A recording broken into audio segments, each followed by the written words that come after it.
Tonight on The American Experience, the telephone. Alexander Graham Bell didn't set out to invent it, and he wasn't sure anyone would want it.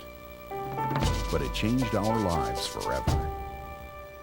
Find out the real story of Bell, Watson, and the telephone. Tonight on The American Experience.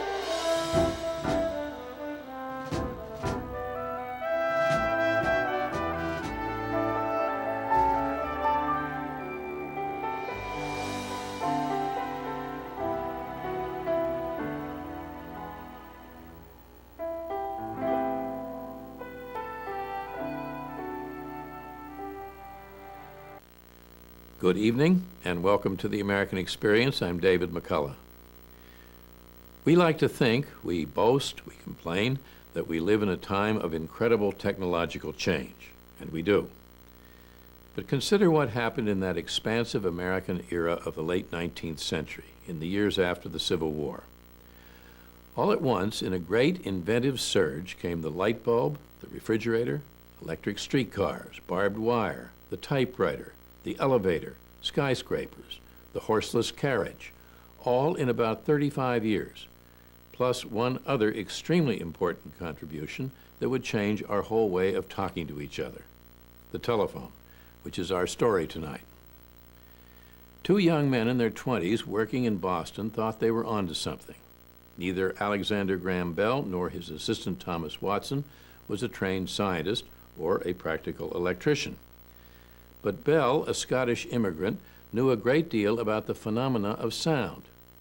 Both were exceptionally resourceful and bright, and as important as anything was the spirit of the times, the whole climate of invention in which they worked, one new idea coming after another on all sides, and nearly every good idea leading to another.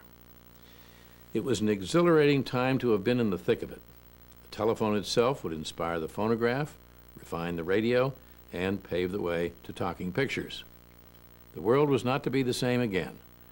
One small contrivance, considered at first to be a toy, became almost overnight universally indispensable: the telephone.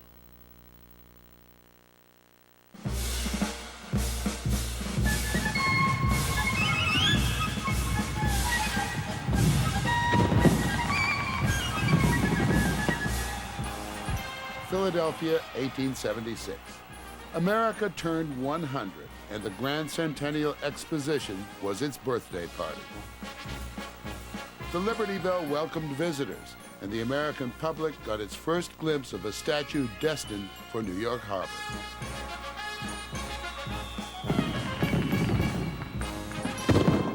A Pittsburgh pickle merchant introduced a tomato sauce that was 29% sugar. And a local pharmacist named Charles Hires took a friend's advice and changed the name of his new herb tea. A huge Corliss steam engine powered the exhibits, which were lit by electric lights, something most people hadn't seen. The Centennial boasted a wealth of extraordinary exhibits, but no one anticipated the most extraordinary of them all. It was a device called the harmonic telegraph and would forever revolutionize the way the world communicates. Its name would have to be changed, of course.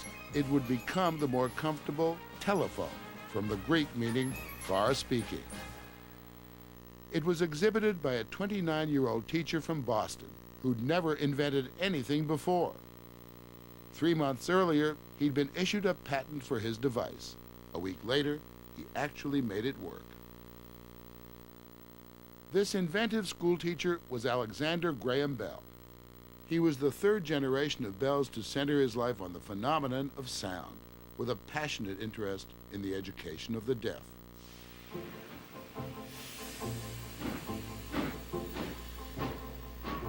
Early on June 18, 1876, the tired, overworked Bell was convinced by his pupil and wife-to-be to take the train to the Philadelphia Centennial. Well, as a matter of fact, he didn't want to go. He had a lot of exams to correct. He was teaching at Boston University at the time. But his fiancée, Mabel Hubbard, who was a very perceptive woman, could see the importance of getting this new device before the public. And she pulled out all the stops and persuaded him to go down there. June 18th, 1876. Dear Mabel, there's no turning back now. I shall be in Philadelphia tonight. I must confess, however, I don't see what good I can accomplish there. Alex. Hidden in a dark corner of a small upstairs gallery, Bell readied his invention for the judges. The group was presided over by the Centennial's most distinguished visitor, Dom Pedro, Emperor of Brazil. The Emperor held the peculiar device to his ear, while the inventor, 500 feet away, recited one of Hamlet's soliloquies into the magneto-telephone. When the Emperor tried it, he was galvanized, he was startled. He claimed, "I hear, I hear." This is a rather startling thing, after all, to be able to talk into one thing and then hundreds of feet away, you hear something at the receiver. Scientists had believed that this was basically impossible, that the amount of energy that you get from the voice that you put into this device would not be sufficient to carry it to the other end and then get reproduced so you could hear it again. The astounded judges dropped all pretense at decorum, jostling eagerly to be next in line to hear Bell's voice, cheering with delight after each successful test. The excited scientists made so much fuss, exposition police thought the building caught fire.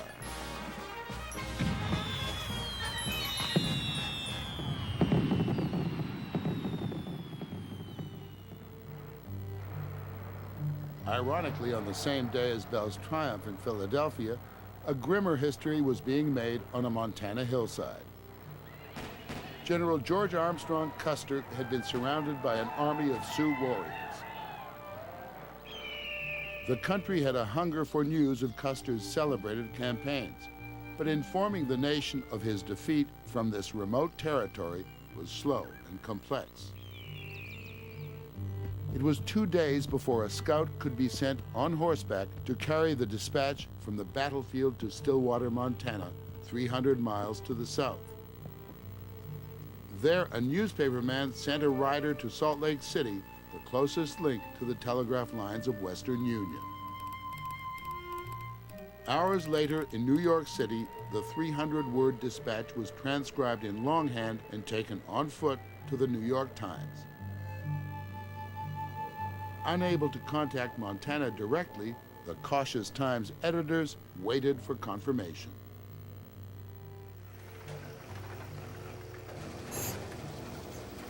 Finally, on July 7th, 12 days after Custer's defeat, Americans first learned the news.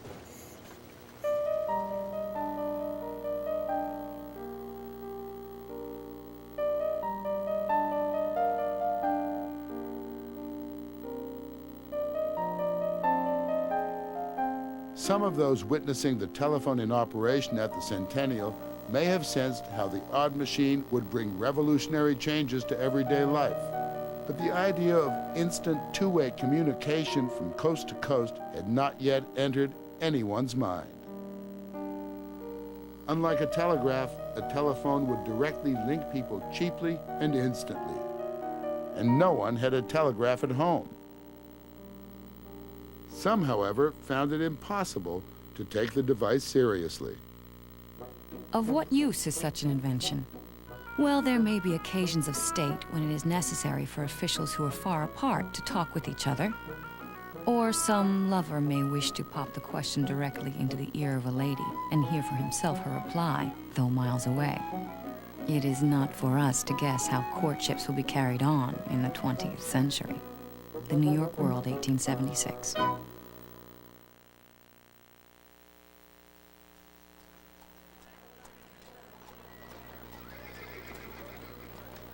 It had all begun in Boston 2 years before the Centennial, when Alexander Graham Bell first met Thomas Watson at the Williams Electrical Shop.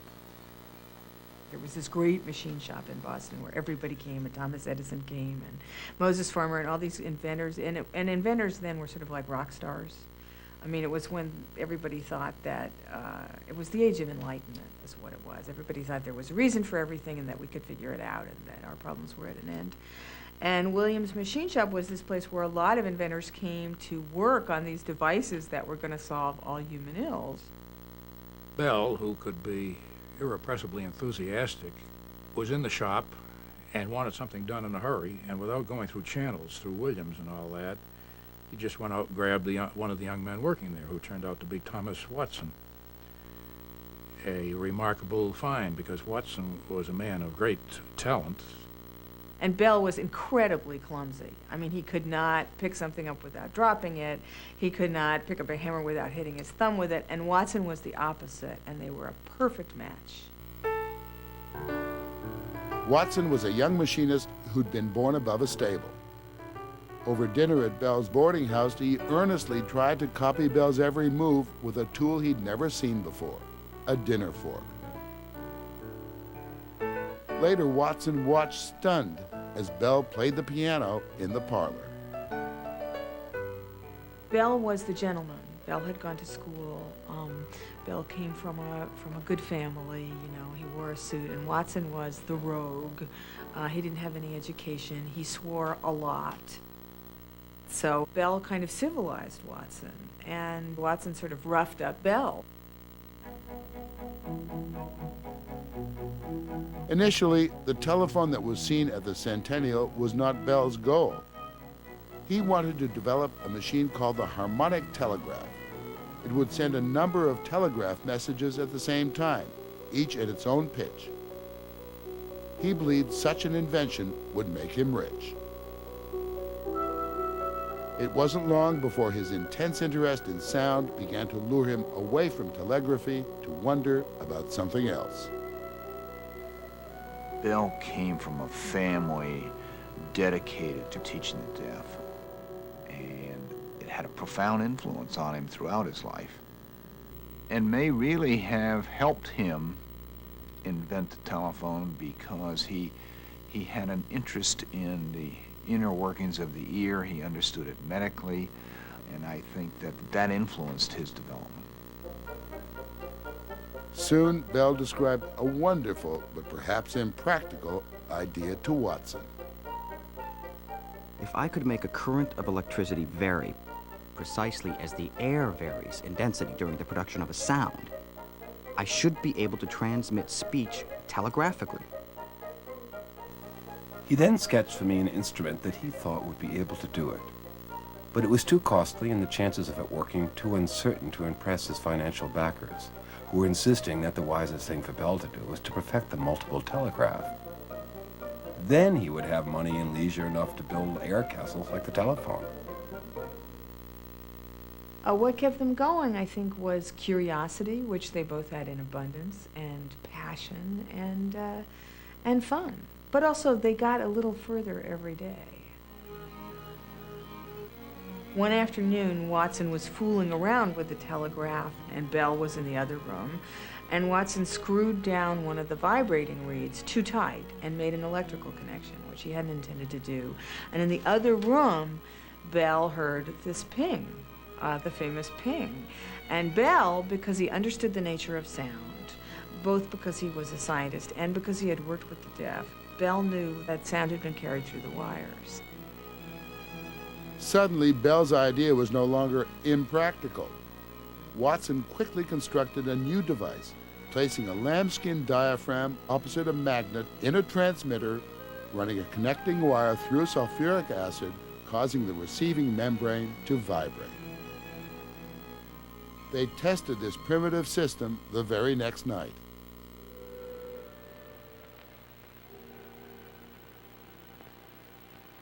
And let us pray that come it may. They thought they had a machine that would really work, so they set it up, and Bell went into the next room, and Watson could hear him. The way I imagine is it sounded like sort of wow, wow, wow, but it was a voice. I mean, he couldn't hear him very well, but he could hear his voice. I could recognize the sound of Bell's voice and could almost understand some of his words, but my voice was not strong enough then to let him hear a sound. He was disappointed, but... Then he tried another arrangement, and on that try came the famous first complete intelligible sentence transmitted by telephone.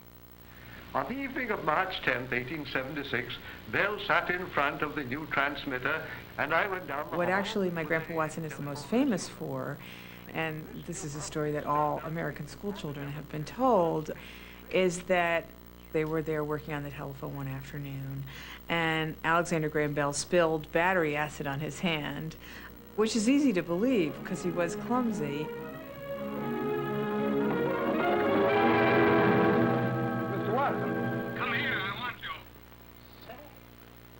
He yelled out involuntarily, "Watson, come here, I want you," or "Come here, I need you." In different versions, he says different things, but the point is he wasn't even trying to send voice through the wires. Clear, I recognized your voice. You said, "Mr. Watson, come here, I want you."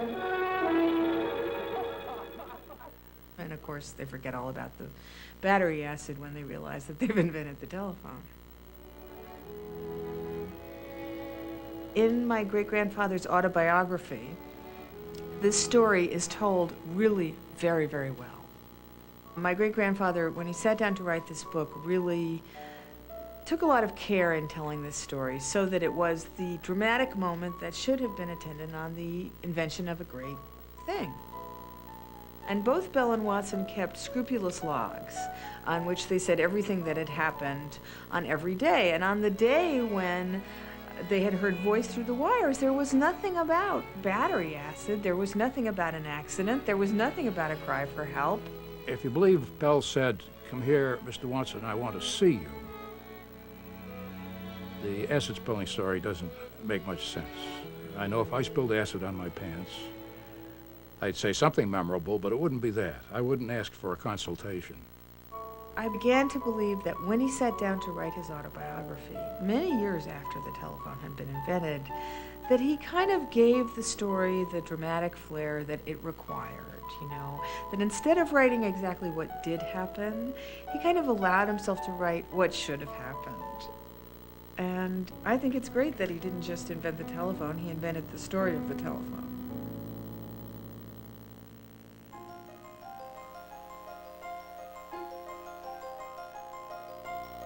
In the summer of 1876, Bell and Watson were convinced the telephone could make money. They just didn't know how. To others, however, the invention was more amusement than breakthrough, more toy than triumph. Before the telephone was really a paying proposition, they had to find ways of bringing in money. And they had some success at first with the novelty aspect of the telephone. They gave public demonstrations of it. Perhaps the most notable was from Salem to Boston, about 20-some miles distant. Ladies and gentlemen, it gives me great pleasure to be able to address you this evening, although I am in Boston and you are in Salem. They made it into a sort of dog and pony show. Mr. Watson and Mr. Bell and their fabulous telephone.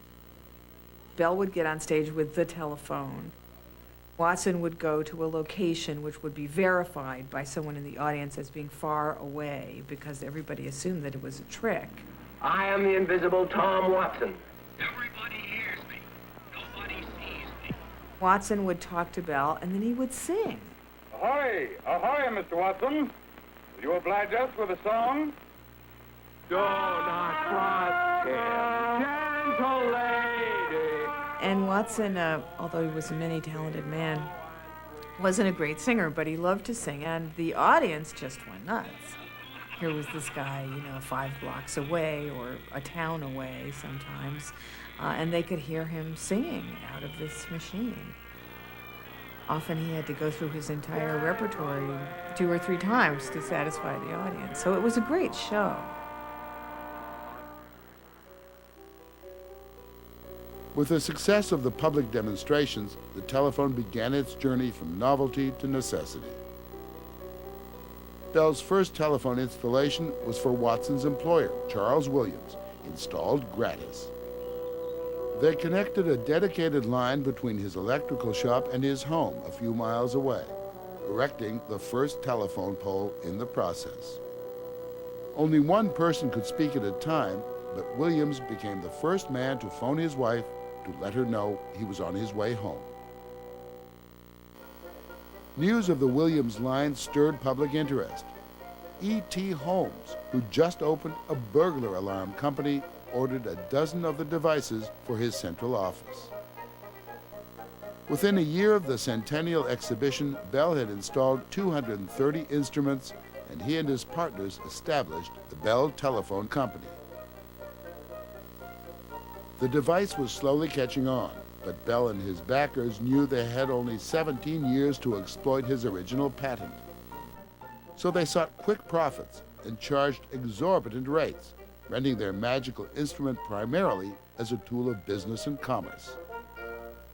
When a town got a telephone system, usually the first to sign up would be the doctor or doctors in the town, and the pharmacist. Often the call from the doctor to the pharmacy was one of the most important calls that could be made. The technology did not exist for timing calls, so the Bell Company charged a flat monthly rate. Since the public was fascinated with the telephone, pharmacies let their customers use the phone for free. It wasn't long before the telephone became synonymous with a corner drugstore. In Hartford, Connecticut, an idiosyncratic writer became one of the first Americans to get a telephone.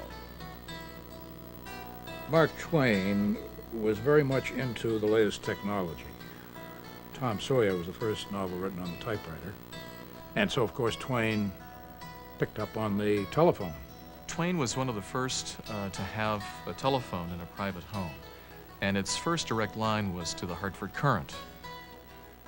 And he had an immediate attraction to it, but also a profound repulsion. And it was a wonderful love-hate relationship with this new invention.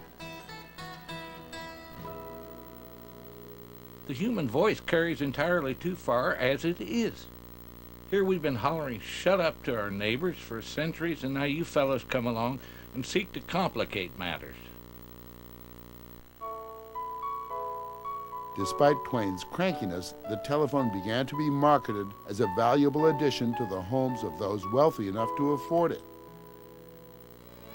In New Haven, a flyer advertised, "Your wife may order your dinner, a hack, or your family physician without leaving the house." In 1879, President Rutherford B. Hayes installed the first White House phone. He deemed it one of the greatest events since creation. His first call was to Bell, 13 miles away. His first words, "Please speak more slowly." Bell, now a man with prospects, proposed to his sweetheart, Mabel Hubbard, and offered his 30% share of the company as a wedding gift. Life looked good for the young inventor.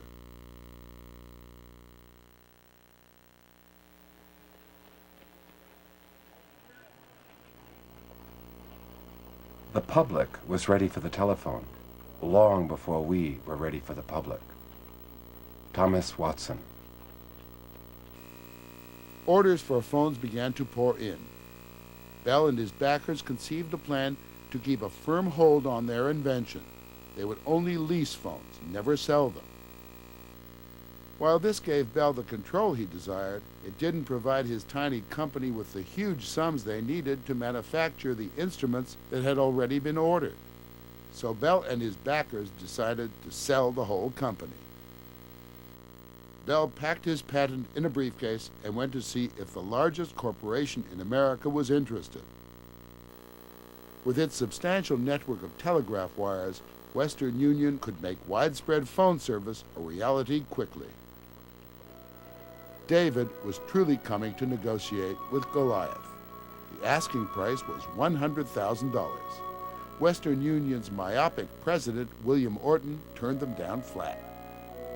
After the fact, it looks unbelievably stupid.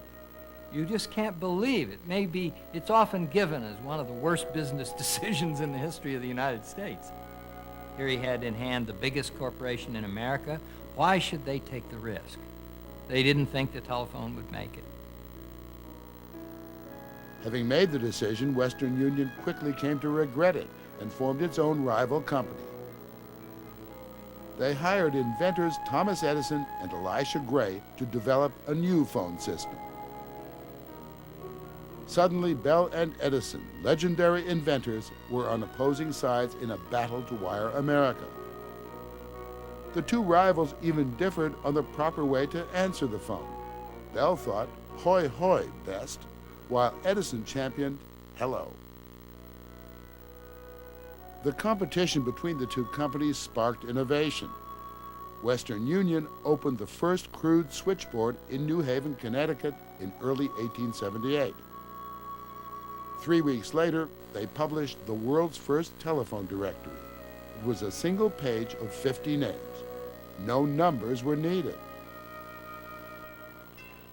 With its huge customer base and endless resources, Western Union connected 30,000 phones in less than a year. The Bell Company was furious that their rival's phone was virtually identical to theirs, and they sued Western Union for patent infringement. Western Union claimed fraud, citing their Elisha Gray, who had filed an intent to patent only 3 hours after Bell, as the true inventor of the telephone. The remarkable coincidence, as it seemed, Elisha Gray's caveat being entered on the same day that Bell's patent application was, has raised a debate that still continues, and I think altogether unnecessarily. Because Gray never mentioned to anybody between the date he claimed he had thought of it and the date of the caveat, or made any record of it. However, Western Union took him up and pushed the claim, and bit by bit, Gray began to accept the Western Union theory that he really was the inventor and that somehow or other he had been robbed. In the courtroom, Bell was an ideal witness, literate, poised, and forceful. Well, he brought believability. He was a person who was serious about what he did, who had clearly done it all himself. In fact, Bell's real contribution may not have been the telephone, but the telephone patent, because he wrote such a good patent that nobody could challenge it. In the face of Bell's incontrovertible evidence, Western Union accepted its fate, and late in 1879 gave up the patent suit. Overnight, Bell telephone stock rose from $300 to $1,000 a share.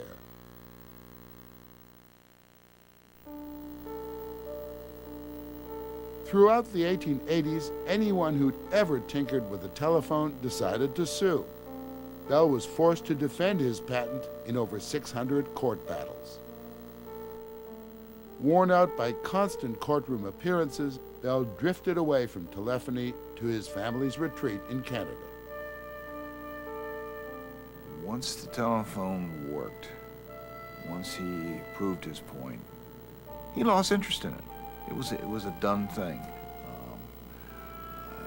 He just wanted to get on to other things. Bell was an enormously wealthy man when he gracefully withdrew from the company that bore his name. He immersed himself in a world of invention, designing fanciful flying machines, and even dreaming of wireless communication. At his Canadian retreat, after putting his 2 daughters to bed, he would retire to a canoe to smoke a cigar and stare at the moon. Meanwhile, with a patent that would shut everybody else out for another 13 years, the Bell Company had become a massive monopoly. Now they just had to find a way to handle the ever-increasing number of calls that customers were clamoring for.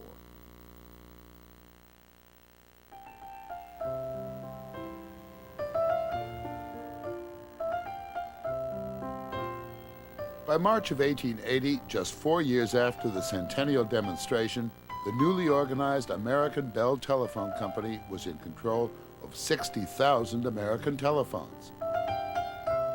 They were connected in every city with a population over 10,000.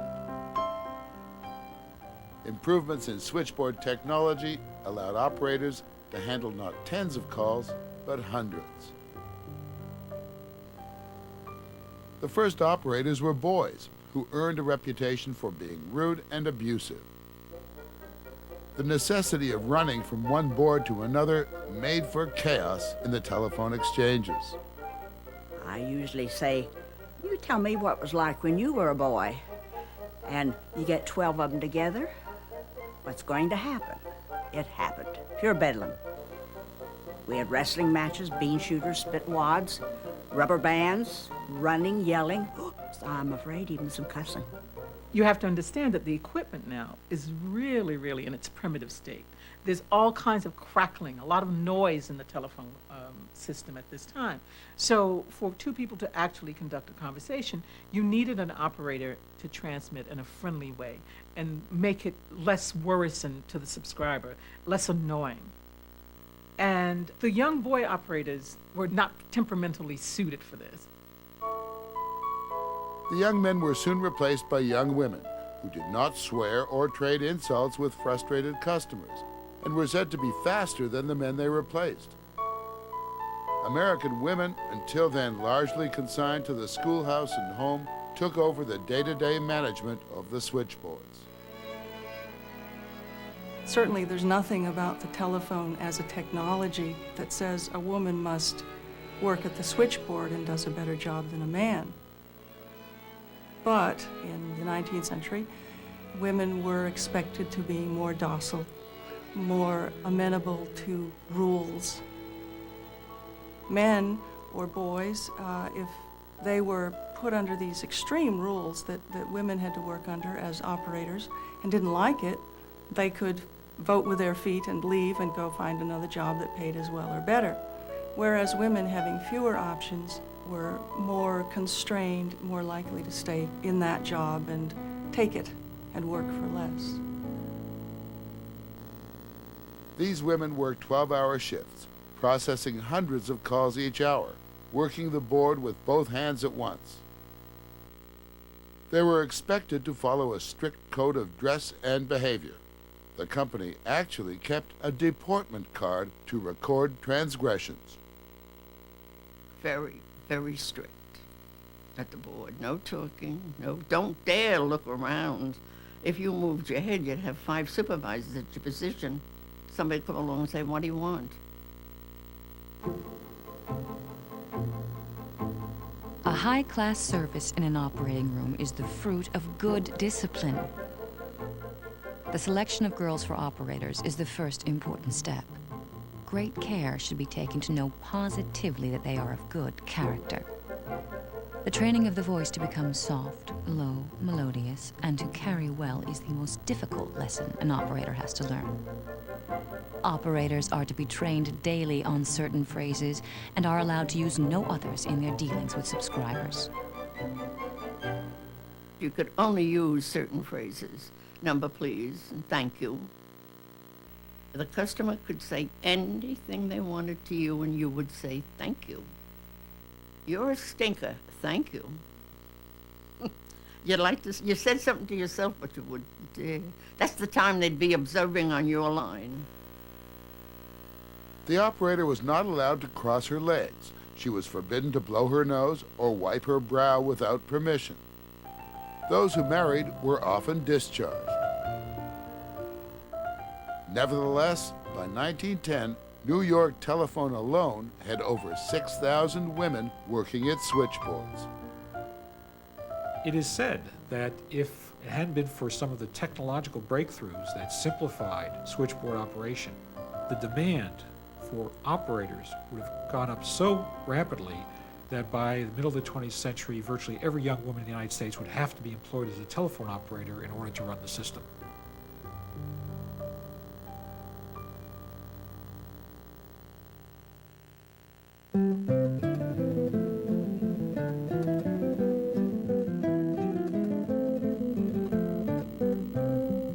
It is my heartwarming and world-embracing Christmas hope and aspiration that all of us, the high, the low, the rich, the poor, the admired, the despised, the loved, the hated, the civilized, the savage, may eventually be gathered together in a heaven of everlasting rest and peace and bliss.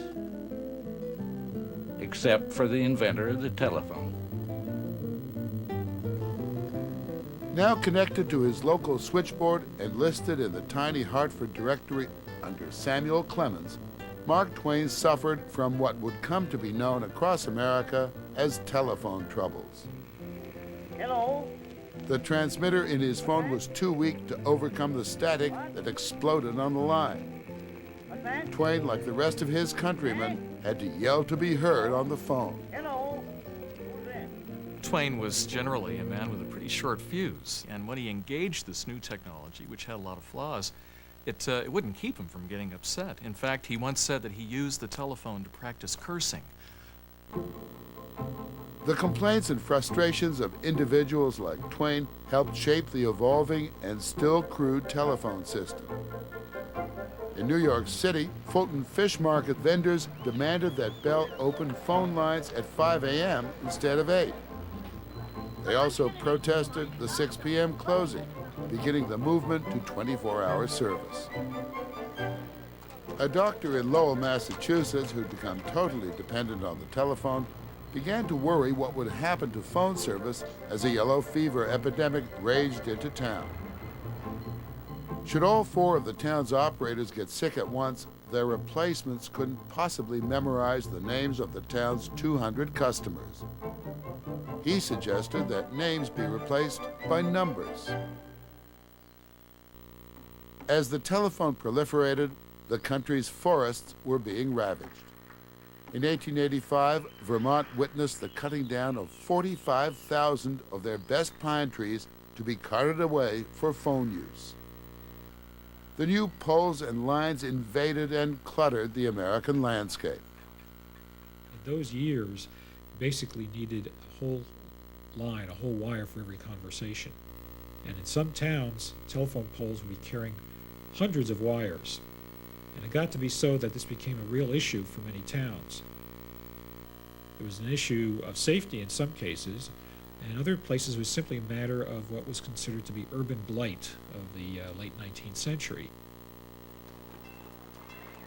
The maze of wires grew worse and worse as electric light, power, and trolley lines appeared, creating a cacophony of interference on telephone lines. When callers did manage to get through, telephone crosstalk created a ghostly phone environment.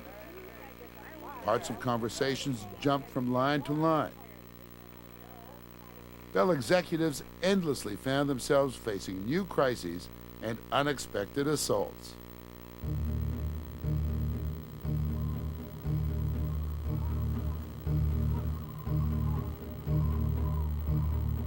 It started at about midnight. Suddenly, the whole city seemed to tremble as the storm swept down upon it with a grandeur and power that are indescribable. Signboards were torn from the fronts of buildings, roofs were stripped, and windows blown out. The New York Herald. The winter of 1888 had been one of New York City's mildest. But overnight, on March 12th, pedestrians and horses were frozen to death in the city streets by a giant snowstorm. The country's telephone system was torn by the teeth of the blizzard. Overloaded poles were twisted mercilessly by the wind. Loose wires whistled through the air like whiplash. The blizzard of '88 inspired a frantic effort to perfect underground cable. Later that year, America's largest cities watched as telephone poles magically disappeared from the busiest streets. The Bell Company had finally managed to solve most of its technical problems, but its patent would soon expire. Tomorrow was quite an event in the history of that marvelous discovery, the telephone. On that day, Bell's patent expires.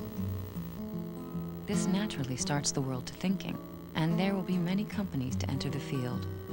From Maine to California, competition will meet one grand monopoly, entrenched at every point. The Cincinnati Enquirer, 1893. The expiration of Bell's patent in 1893 subjected the monopoly to assaults from all sides. Thousands of people who'd not been able to afford the Bell system now had local entrepreneurs racing to sell them cheap phones. The new competitors advertised themselves as the home team, overthrowing an intrusive outside monopoly. Communities were soon divided on class lines. Typically, wealthy professionals, out of habit, continued to lease Bell phones, and middle-class users chose cheaper independent phones, which, unlike Bell's instruments, could be purchased. Bell refused to interconnect with these other companies. St. Louis had 2 separate exchanges, Cleveland 4. If a business wanted to prosper, all lines were needed. Telephone salesmen brushed off the problem. "We have 2 ears," one said. "Why not, therefore, have 2 telephones?" The Bell companies were very unhappy, of course, because they wanted to maintain their monopoly. They wanted all of the business in town. And they fought the independent companies in various ways. One was by lowering the rates so low that the independent company might have to go out of business. The independents then fought back by offering cheap party line service. Multiple households would share a single wire, and private lives would become a little more public. Party lines are a very controversial and issue during the time. Many people look back on it with nostalgia, but it really was a mixed blessing for the people who had party lines. There are many accounts of people who enjoyed picking up the telephone and seeing what was going on the line and who was talking to whom and what the gossip of the town was. You had no secrets. You never told any secrets over the telephone. They never remained secrets. I really, truly didn't do it too often. I was too busy, but there are people who had very little else to do, and that was their indoor sports.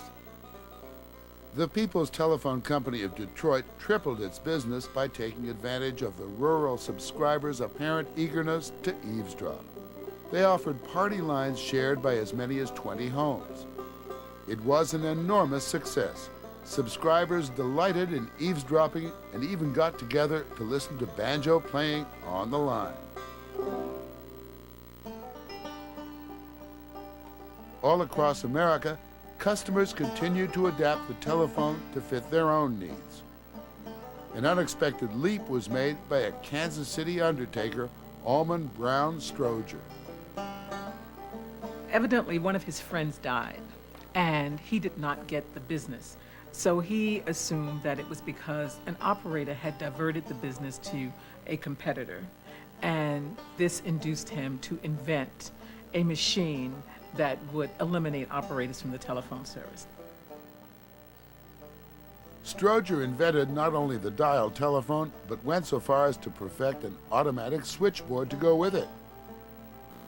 He then opened his own exchange in his hometown of LaPorte, Indiana. It needed no operators. With innovations like the dial telephone, usage grew that much faster.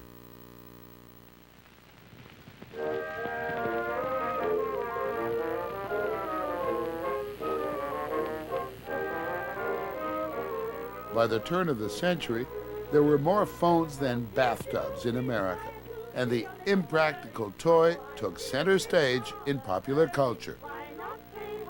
A light opera called Cupid's Telephone brought Bell's invention to Broadway, and the silent movies embraced the talking machine right from the beginning. If I may not see her, I'll rejoice to hear her sweet and tender little voice. As the telephone began to reach the masses, grand quandaries concerning social etiquette were born. Was it, for instance, appropriate to extend invitations to one's friends via telephone instead of letter? Some wondered if this graceless device might not encourage questionable contact between unsupervised women and unscrupulous men. You know I love no other girl but you. That's all I want to know. Ring off. While usage continued to expand, the independent companies got the bulk of the business, and Bell now owned less than 1/2 of the phones in America. It seemed the more service grew, the more ground Bell lost. Something had to be done, but again, it would take massive amounts of capital. J.P. Morgan, one of the richest men in the world, had for years had his eye on the Bell Company, now called AT&T. The stage was now set for his entrance. He had access to the capital markets, and he had a plan for the reformulation of the Bell enterprise.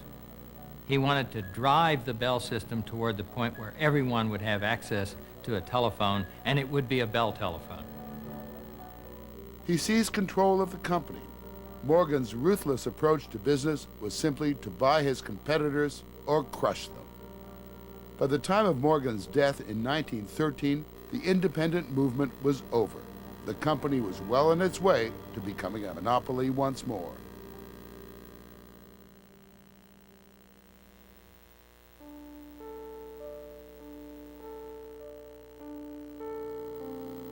The public clamored for long-distance service, but the challenge had frustrated inventors and businessmen for 39 years. The science required to send the human voice clear across the United States simply did not exist. The first breakthrough occurred with the invention of a signal amplifier, allowing Bell's New York lines to reach Chicago, 600 miles away. So in 1892, Alexander Graham Bell, then 45, was summoned from his Canadian retreat to place the first New York to Chicago call. Bell was so taken with the event that it became the only time in his life that he allowed himself to be photographed speaking into his invention. The wiring of America was well on its way, and "Hello, operator, give me long distance" entered the language.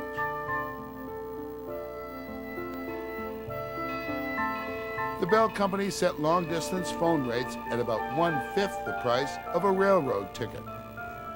In 1910, the New York to Philadelphia train fare was $4.50. A call was 80 cents. Demands that the phone reach further and further continued to grow, and finally, by adapting a vacuum tube that was originally invented for radio, AT&T had the equipment. A line from New York to San Francisco was promised for January of 1950.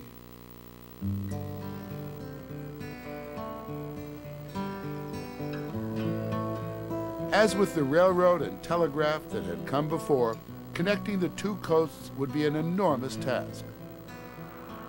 An army of workers, mostly on foot or horseback, invaded the mountains and deserts, braving rain, cold, and blizzards. The mammoth project took over a year. 14,000 miles of copper wire and 130,000 telephone poles were needed to link the country.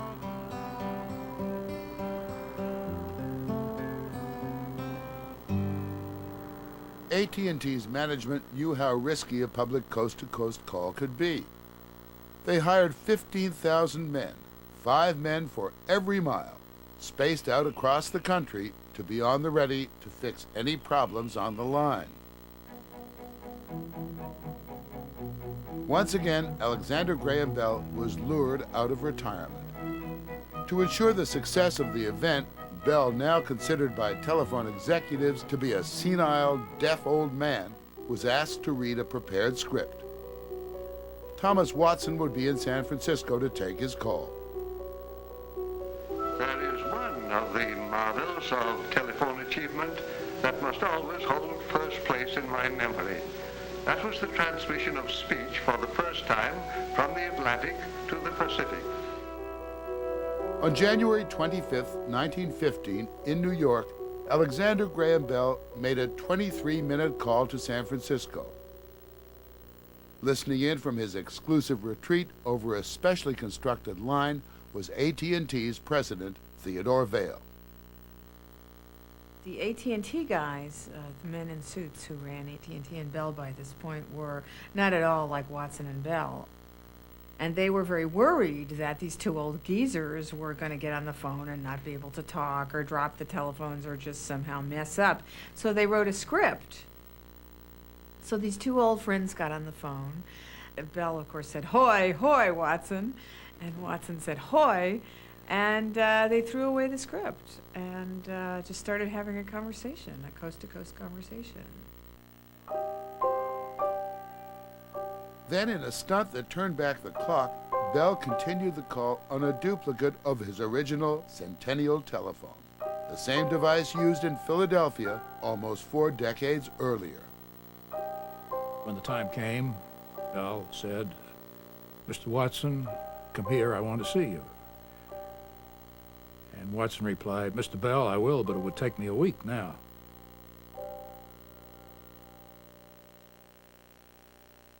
Hello, Frisco, hello.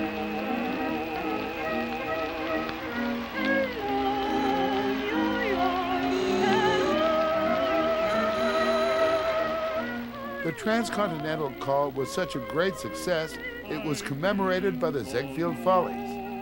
Hello, Frisco became the most popular tune of 1950. It was a thrilling moment to me when I realized that Bell's first crude telephone and that first wire were again bringing his voice to me across the continent with that first sentence ever transmitted by electricity. And fate decreed those words should be the last he ever spoke to me.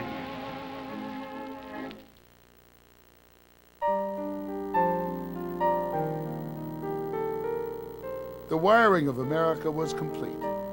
It had taken only 39 years to go from a single telephone in Boston to 11 million nationwide. Thomas Edison observed that the invention had annihilated time and space and brought the human family in closer touch.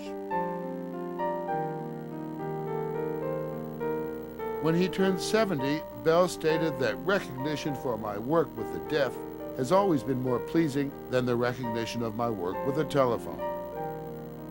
But it was the telephone that had transformed America. As a final tribute to Bell, upon his death in 1922 at age 75, the nation's telephones all stopped ringing for 1 full minute. To find out more about this program and the American Experience, visit PBS Online on the Internet. Set your web browser to www.pbs.org and keep checking in throughout the American Experience Technology February. Hello, Frisco, hello.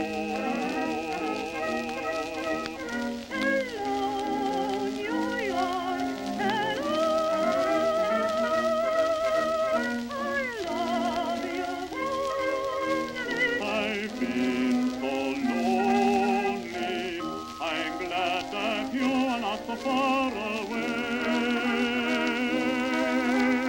Tell me, have you been through? I love no one but you. Your voice is like music to my ear. I feel mighty glad that you are here. I told you what to say. Hello.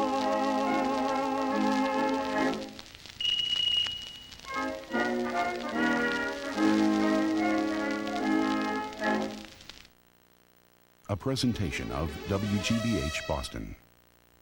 Major funding for the American Experience is provided by the Alfred P. Sloan Foundation to enhance public understanding of the role of technology.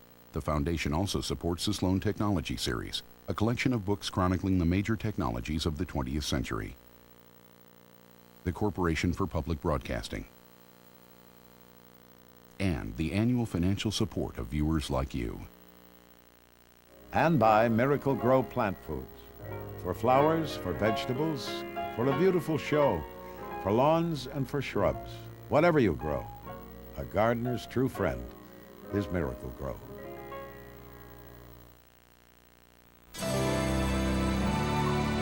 This is PBS.